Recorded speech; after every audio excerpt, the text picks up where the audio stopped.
Hello and welcome to my channel. My name is Lynn and today I am crafting with Simon Hurley's Snow Globe collection.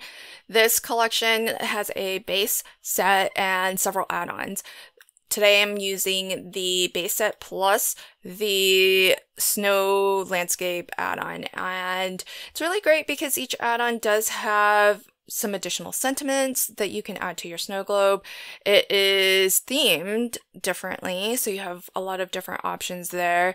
And as well, it does add, I think every add-on has some border dies so that you can get a different landscape to your scene as well. And what's really fabulous is that the add-ons are a perfect extension to the base set, but I feel like they are pretty self-contained in that they do have their own sentiment, they do have their own border dies, and so I feel like you could also see these as standalone sets too. Because if you didn't have the base die set, I think you could still, there's a lot of craftability even with the add-on by itself. But certainly when you have multiple add-ons plus the base set, then you can really start to mix and match. The first thing I thought to do when I saw this collection was actually to create a shaker card. I was actually really surprised though that the base set wasn't already designed to be that way, because there's only the one circle die and there isn't a second die that allows you to create that aperture where you would have a frame so that there's something to put some foam tape behind and enclose or create a shaker. But as I thought about it more, all you would really need is a nested circle die set, because unlike a rectangle, for example, there isn't really an aspect ratio. So rectangles, ovals, they come in sort of different widths, different heights, but a circle is going to be the same. So it is only a matter of finding one that is a good size so that it leaves you enough of a frame so that you can actually get some foam adhesive behind there. If you've never made a shaker card before, there are a lot of different ways of doing it. The way I like to do it is I actually like to enclose my shaker completely so that it's a standalone element that I can then position onto my card base. So I'll show you what I mean. I'm going to start by just first building up my snowman, and assembling the snowman is really easy. There are a lot of different details to the snowman, which I love. I did find it a little bit interesting that the main snowman die, it does cut out the three circles on his body where you would want to place those pieces of coal. And I thought that was weird only because there is a second die that cuts out the just those circles, and they are imperfect circles, which I love because they are meant to be like the coal that you would put into the snow. But I thought it was interesting that the main snowman body actually cut that out. It's great because it tells you exactly where you need to position it. But I just left the white cardstock in there, and then I put the black layer on top. That way there's a little bit more dimensional, and it actually looks like it's on top, or on the snow, as opposed to recessed and being flush with the snow. The eyes, however, are also cut through, but then I decided to put some black cardstock behind it for the eyes because I want the eyes to feel recessed and sunken in, as opposed to having the eyes pop out. So it really just depends on how you want it to look, but there are some really lovely accessories that you can add to dress up the snowman as well. For example, there's a scarf. And there's actually 3 options for different hats. I'm using the top hat, but there's also a Santa hat, and there's one of those really warm kind of knit hats. So I love that there are so many different options and so many different looks that you can create. So what I'll do is assemble my snowman and I'm going to keep the seam really simple because the snowman's pretty big, so he does take up quite a bit of space within my snow globe seam, and I want the shaker bits to be visible, so I'm not going to add too much beyond. Actually, I end up not adding anything more beyond just the snowman. And as I finish completing him, let me tell you about the Spellbinders collaboration hop that my video is a part of.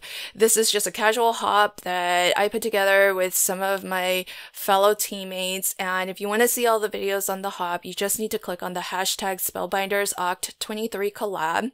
We'd like to get together and on release day have a video hop so that we can share a lot of inspiration for the new products that are releasing. And that way, if you're curious to pick up any of these products and you just want to see some of the things or some of the ways the team has worked with the products, hopefully this is a way for you to easily find a lot of different inspiration. So I hope you'll consider hopping along and checking out each designer's video on this hop. I also think, just as a Spellbinders influencer, it's really great to work together and help each other grow our audience, and as well, because some of our channels are smaller, some of our channels are larger, I feel like by collaborating together, we just help to build our community and get some extra exposure, because the internet's large and it might be a little bit harder for a smaller channel to get noticed. So if you are new to my channel, welcome. Thanks for popping by, and certainly if you like what you see, I hope you will consider subscribing to my channel. Now, with this particular shaker, what I've done is I actually put a second layer of acetate directly behind my snowman.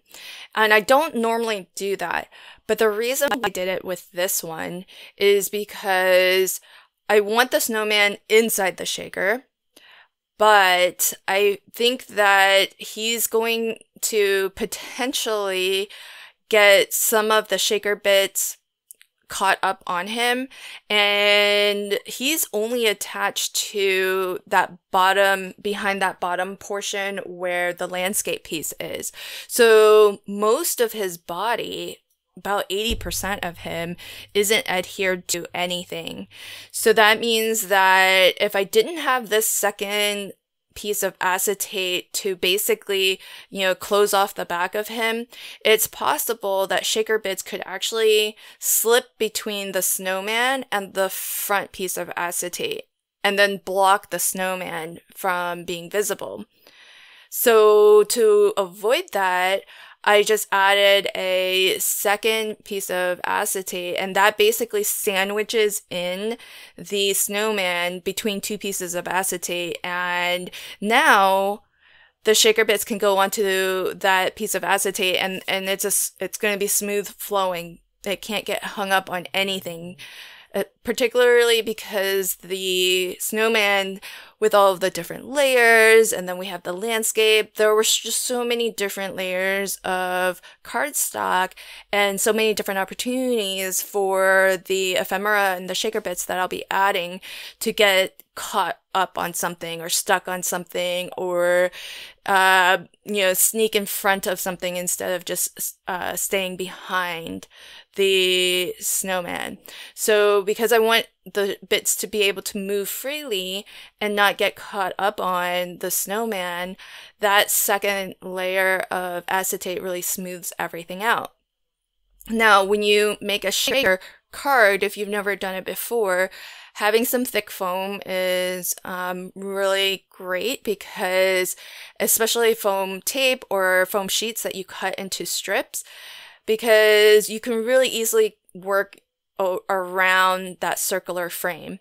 And you just want to make sure that your foam is thinner than your frame so that it's not visible from the front. And as well, you want to make sure that you have completely enclosed your wherever you want your shaker bits to float around. You want it completely enclosed with foam so that the shaker bits can't escape. And what I've done actually is added some additional foam behind the snowman, and that way I like to block off anything that you can't see from the front. It just means that more of your shaker bits will be visible. Because if I didn't put foam behind the snowman, the shaker bits could easily flow behind him, which is just fine, but that might mean that the snowman is just going to block some portion of the shaker bits. So you're going to end up having to put more shaker bits in to get the visual effect that you're looking for, because some portion of it is always going to be hidden. And you can't avoid that completely, but I like to avoid it as much as possible, because then it just helps me not have to use quite as much of my shaker bits, and that way my embellishments just, last me a little bit longer. And so now what I'll do once I fill my shaker bits in here, and for me, this is the hardest thing, is to know like how much is enough. Sometimes I end up putting too much and then you don't get as much movement. And sometimes I put too little and not enough is visible. But once I find the right amount, I actually add another layer of acetate to the back. So here, now this is what I mean by making a shaker unit that is essentially, standalone element, because that whole thing is perfectly enclosed. This particular shaker actually has 3 layers of acetate, but really, most of the time I just need the 2. The one that's right directly behind the frame, and then the extra layer to enclose all of those shaker bits. But now that I can just hold it, I can move it around, it's really, really easy to position. Before I started doing my shakers this way, I used to try that method where you kind of pour a mound of shaker bits onto your card base, and then you sort of try to get your shaker on top of that, and inevitably I just always mess that up, and I found this is just a lot easier, even though it does take a bit of extra acetate. The rest of the card's going to be really simple, so now that everything is assembled and essentially just different elements or pieces that I can move around, dry fit a little bit, and get positioned where I'd like, all I'm going to do is attach the base to my snow globe, to my card base, which has that beautifully embossed panel. And this card that I'm making today is a 4x6 card, so I'm trying to use up a bunch of pre-made card bases. So that's the card size that I happen to have, so I'm trying to use it up as much as possible, even though generally I like to make A2 size cards. This is pretty close to that in terms of just the scale. So I do like this as an alternative size to A2. And it fits this snow globe really, really well, because I don't need much else beyond the snow globe. It's already got the focal image, and it's already got the sentiment that you can add to the base of the snow globe.